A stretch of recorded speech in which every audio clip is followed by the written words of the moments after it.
Hi, I'm Emily Pryor and I'm 16 years old. I have cerebral palsy and I'm a disability advocate and I love all things media. And today I will be your host of ListenABLE Kids.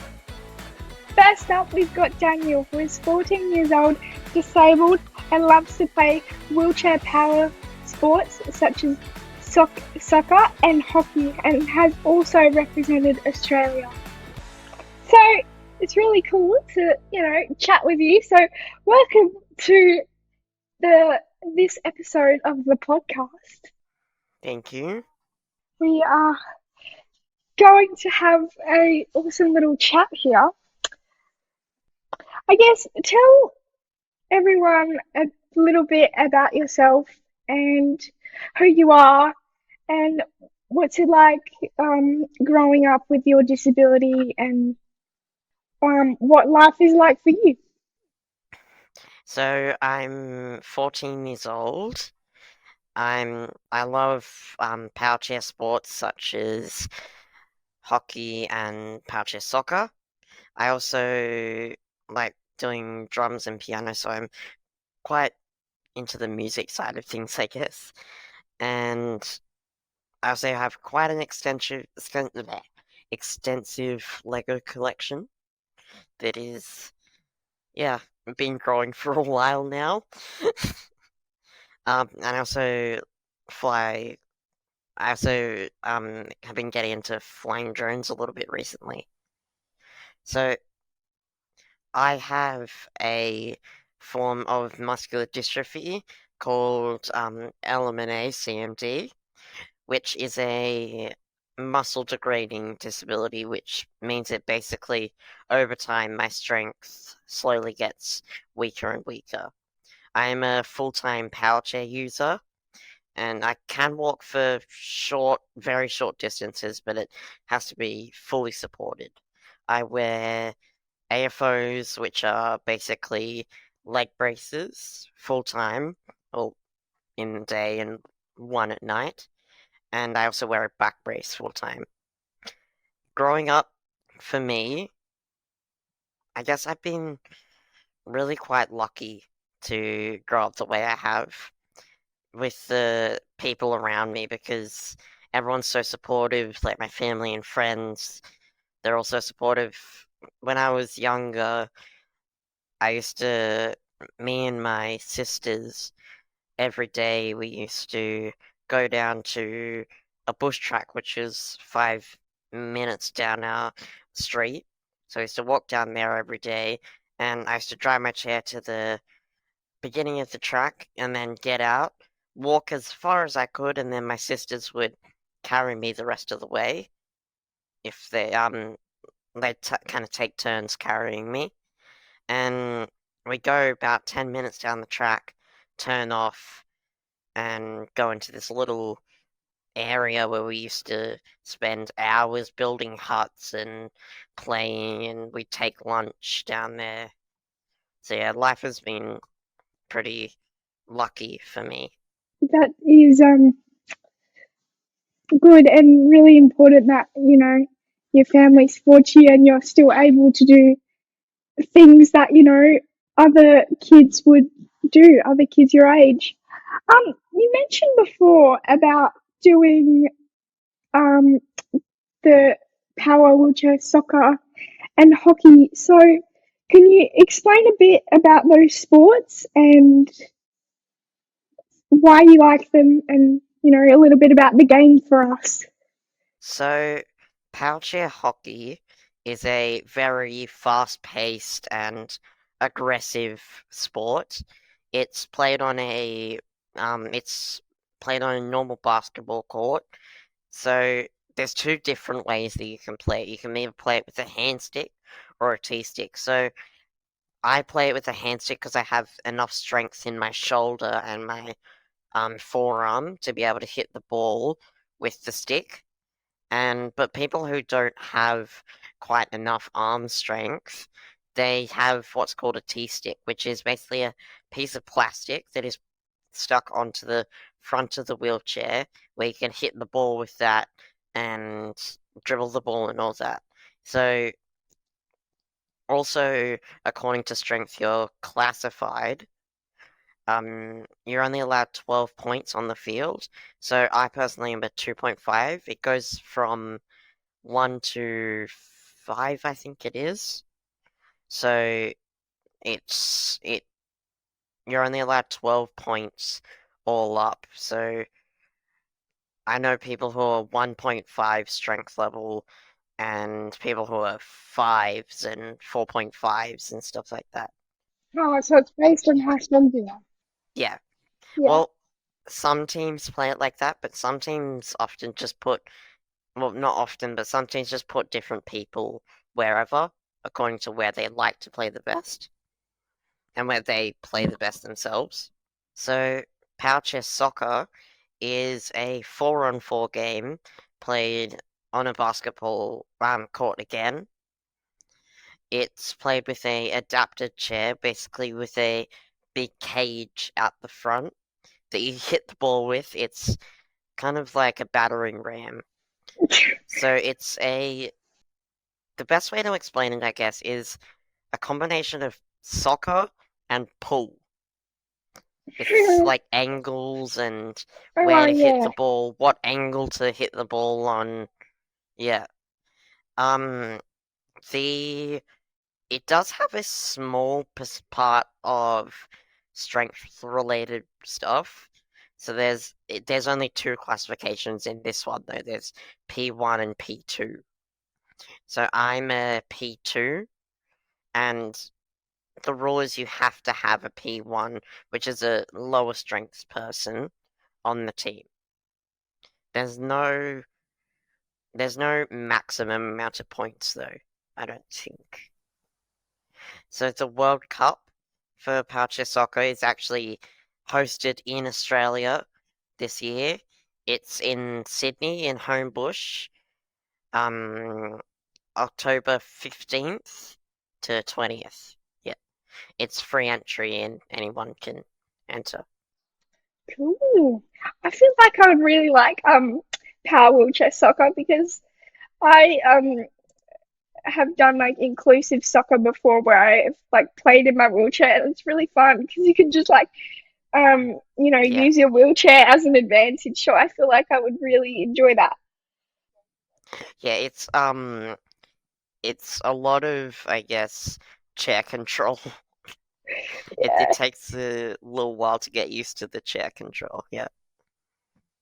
Feel like you'd be pretty speedy out there though. Well, once you get the hang of it, I guess, yeah. The maximum speed is 10 Ks though, so you're not allowed to go over 10 Ks, but still, that's pretty fast if you ask me. Yeah. Going back to your hockey, obviously, the wheelchair power hockey. You represented Australia in Switzerland when you were 13. Tell me a bit about that because that is awesome, and you were so young as well to represent Australia at that age is amazing. Like, what was that like for you? It was honestly one of the most amazing things I've done in my lifetime. So yeah, it was unlike anything I've ever seen before. The play, how people played over there, and I guess the skill level that I saw when I got out on the field was just extraordinary. So the actual tournament had 10 teams. In the end of it, Denmark came first. So, would you like to do something like that again? 100%. It's probably the next World Cup is in Denmark in 4 years, and that's probably my goal at the moment to get there. And yeah, you never know. Another one of my goals, though, is the actual Powerchair Soccer tournament. The Olympics in 2032, I think it is going to be held in Canberra, Brisbane.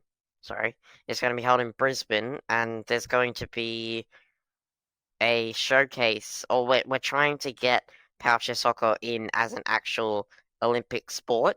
there. So I hope to hopefully be able to play for the Australian team there as well. That'd be really cool. Yeah, I would love to see that on TV because I mean, I love watching the Paralympics. I'm always like glued to the TV. Um, why do you love sport so much? Sport is basically what got me out of my shell. It got me motivated to realize that there's not just like I'm just because I'm in a wheelchair and I can't well some things are a bit harder doesn't mean that everything's impossible. There's so many yeah, it's sports just opened up that community of people that have opened my eyes to everything. I definitely think, keeping that to keep doing sport is like really important, especially for like us as disabled people. We don't get the same opportunities to, be fit and active as everyone else. So I definitely think that's important. Yeah, And who knows, maybe yeah, one day you can get into the Paralympics or the Commonwealth Games or something like that and represent yeah. Australia again. You Who never knows? know, really. Yeah. Yeah. On that note, because do you have any advice um for like athletes or para athletes that may be like representing Australia and like going somewhere? Like what's your advice for them if they're gonna represent their country? Mainly if they're going to represent their country, just not to be too nervous. It's it's a lot of build up to get there, and but once you're there, once you actually get out onto the field, the nerves just disappear, and it's like just you're floating almost. Other things that I'd say for kids that like just kids with a disability in general, is to there's not you're not restricted to just your house or sitting at home and doing nothing. There's hundreds and hundreds of options out there to go do anything you want. It's not only hockey or soccer, there's hundreds of sports out there, and not even sports, not just sports, there's other things as well, like there's Australia, everywhere I go now, I'm seeing quite a lot of access to places that a couple of years ago I wouldn't have been able to get into. Yeah, just like getting involved and being a part of community is like I reckon the most important thing. You don't even have to, play a sport. Just make friends and connect with people that are similar um, to you or that you can relate to. Who's been someone you look up to in your life? Like, is there any disabled people you look up to, or just anybody that you has been a role model in your life? I guess my main role models, well, of course I've got to include my parents because they and my family, they introduced me to the sport and helped me get out there and see the world beyond just my home and my disability. But from a sport point of view, my main role models would be probably um Chris Suffield and Dimitri Leoli Davis. They've helped me throughout, like from when I started playing the sport till even they still teach me now all the skills that I know have been taught from them, everything I've everything I've been kind of developed over the years, they've done as well. And it's just so awesome to be able to play against and be treated as an equal against the people who, I guess, taught me the sport. Yeah, I think it's really important to have role models, especially if it's like in the sport that you play as well. Like I know I have a couple of role models in like sports and athletics and stuff that I like. So I think that's really important. All right. Well, thanks for having a chat with me. I really enjoyed that. That's alright. So, Yeah, that was awesome. Our next interview is with Josh, who is 13 years old, disabled, and loves everything to do with sport. He plays tennis, does swimming and athletics, and is also a bit of a model, and is a little bit of an entrepreneur. So it's so cool to finally meet you and talk to you in person because I've been following you on Instagram for a while. So I'm really excited to have this conversation with you on this episode. Yeah, good to have a chat. So I guess the first question I want to ask you is tell me a little bit about yourself and your disability and I guess what it's been like growing up as a disabled teenager or kid. My disability is sacrogenesis, and it is where I have no kneecaps and my legs are limited in movement. So a little about me is that I am an entrepreneur, well, a beginning entrepreneur, an athlete, and a normal school kid. Um, what it's like of living up as a disabled teenager is I don't find it bad because sure there are some obstacles in my path, but I always try to overcome them. But if I can't overcome them, then I'll just find a different way around them. Um, and I've not really experienced bullying about my disability either, which I find pretty good. I have supportive friends and all that, so it's been a pretty good.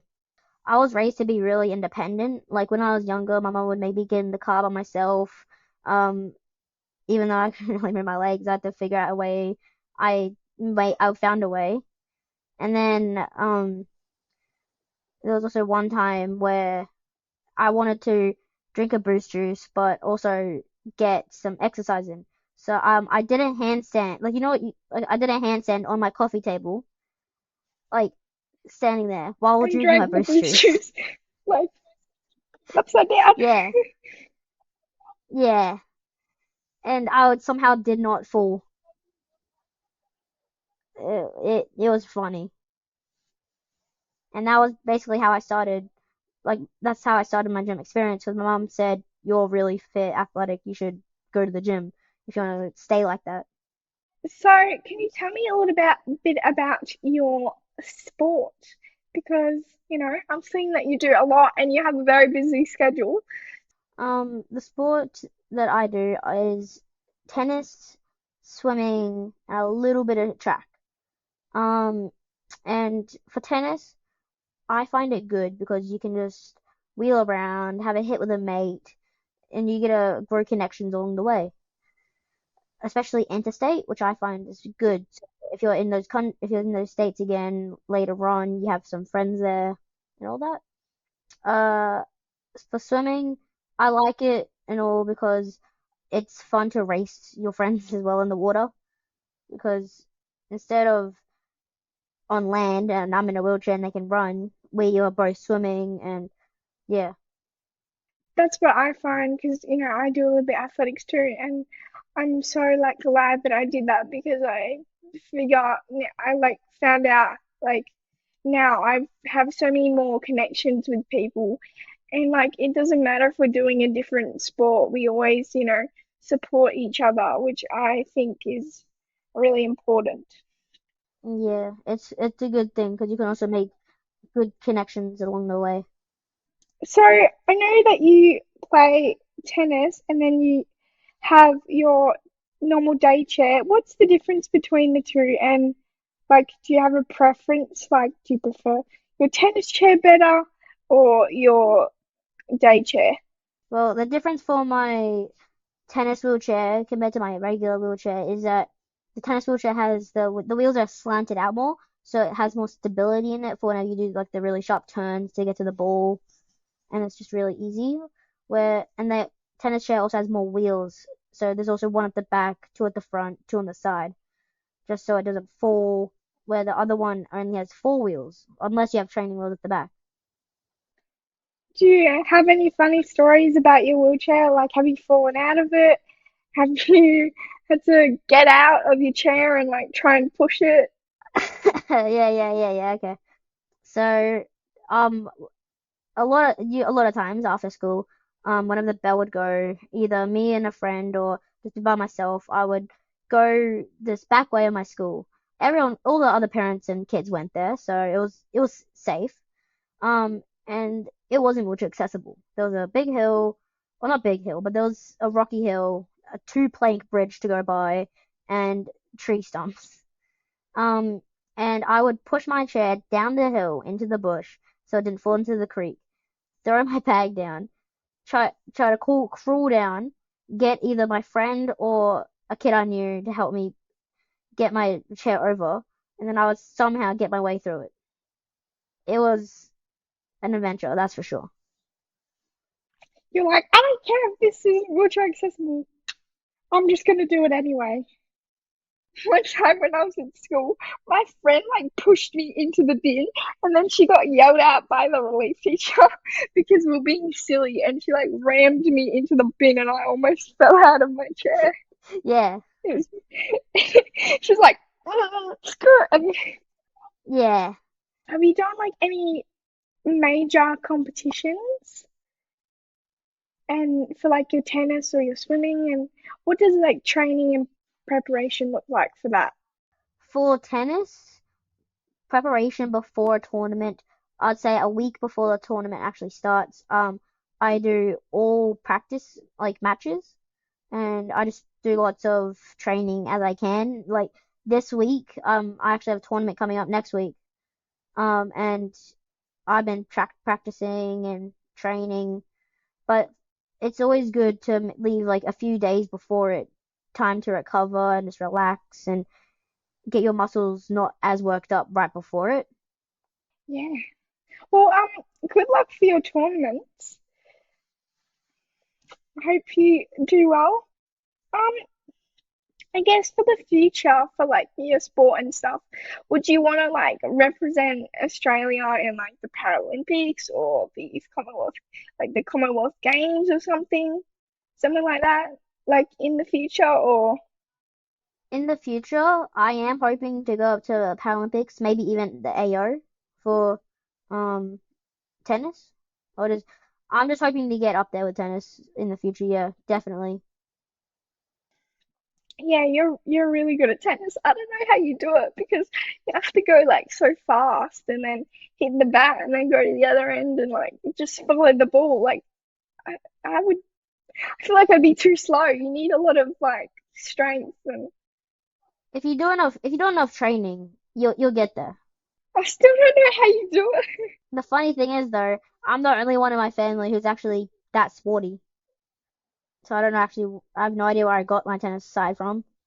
The way I got into sport, I think, was because I just wanted to, be a part of like a community and, connect with people that were like me.